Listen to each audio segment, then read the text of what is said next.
ازيكم فراولاتي؟ عاملين ايه؟ يا رب تكونوا بخير. معاكم سمر شانل. اول مره تشوف قناتي حط لايك لايك لايك، وخدي ثواب بقى في الايام المفترجه اللي احنا فيها عشان ادعيلك دعوه حلوه من قلبي. الفيديو ده طبعا فيديو سريع كده عند ماما طبعا لازم اروح اعمل لها قلبان وكده. صورت بقى وهي بتعمل كيكات، كنا عايزين ناكل حاجه حلوه طبعا. بصوا بقى، يعني محتاجة منكم دعم الأيام دي عشان أنا هحاول أشتغل على قد ما أقدر. تمام، فيا ريت تدعموني وتخشوا في كوكب فراولتنا. المهم يعني كان عندنا كيكتين جاهزين، جبنا بقى البيض والزبدة واللبن زي ما انتوا شايفين كده، وابتدينا نعمل ايه الكيكات. وطبعا كنا بالليل وانا بقى اللي قعدت ازن عليها وكده، وقلت لها يلا انا بصور وكده. قعدت تقول لي لا لا مش عارفه ايه. مش مستعده اتكلم، انا خافيه الصوت طبعا لان ماما ليها قناه اسمها قناه يوميات نيني. تمام. المهم اهي اول كيكه، جبنا المضرب وهوبا ما بتاخدش ثواني على فكره، وبتطلع قبه وحلوه قوي يعني. بس الله يسامح بقى الاسعار اللي غلتها. كيكه دريم انا هوريها لكم تقريبا، كان في واحده بالفانيليا وواحده بالفراوله. صراحه اتنسفت في يوميها في يوميها ما بقاش الا قطعتين تلاتة. كلنا نزلنا عليها بقى، انتوا عارفين تبقى حلوه في الفطار والعشاء اهي زي ما انتوا شايفين كده. دخلنا بقى على الفانيليا ودخلنا الاولانيه في في الفرن سوري. ودي نتيجه الكيكات، بهدلت لي البيجامه والمضرب طرطش عليا. خلاص بقى، كلنا لازم اخش بقى اعمل لها اي نمره، ما انا مش هقعد بقى كده يعني على طول. حرام يعني اروح استريح عندها.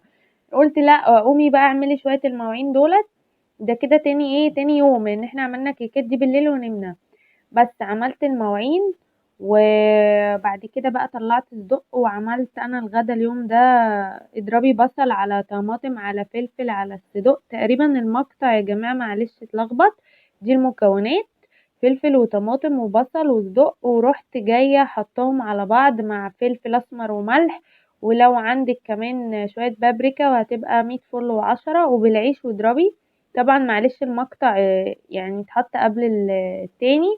انا كنت خلصت المواعين وابتديت بقى اطلع الصدق واعمله، وضربنا معاه عيش بلدي والحمد لله يعني ربنا يديمها نعمة.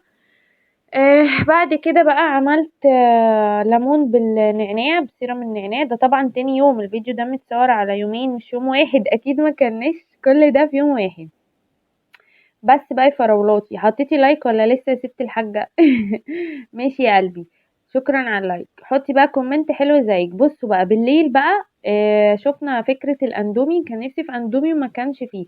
قالت لي قومي اعملي الفكرة دي في البيت. جبنا اسباجيتي بصوا، ومشيت على الخطوات بالظبط يعني.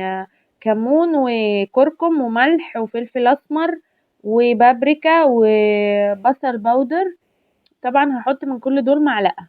حلو الكلام اهو. وجبت الحلة وضفت البهارات. بس بصوا صراحة هي طلعت حلوة، وصورها لكم في الاخر في الاضاءة الجامدة البيضة وفي الاضاءة الصفراء. هي طلعت حلوة وكل حاجة، بس صراحة الكركم مبوخة شوية يعني، ما حبيتهوش فيها يعني. هي طلعت شبيهة للاندومي بتاعت برا كتير، بس ما يعني سبحان الله يعني عمرك ما هتطلع شبه الاندومي 100%. بس وجبت كمان بقى الزيت. حلو الكلام. عشان هحط بقى فيه البهارات، بصل باودر وتوم باودر، والمرقة اهم حاجة. طبعا المرقة اهم حاجة. انا حطيت يجي 4 5 مرقة الخضار. حلو الكلام. وحطيتهم كلهم بقى، وبعد كده كنت سلقة المكرونة اهو بصوا المكونات اهي. كاري وكركم وشطة وبابريكا توم باودر بصل باودر وفلفل اسمر وملح. ومرقة دجاج طبعا اكلت منها حتة، انا بحبها من صغري عادي وعامله لي املاح.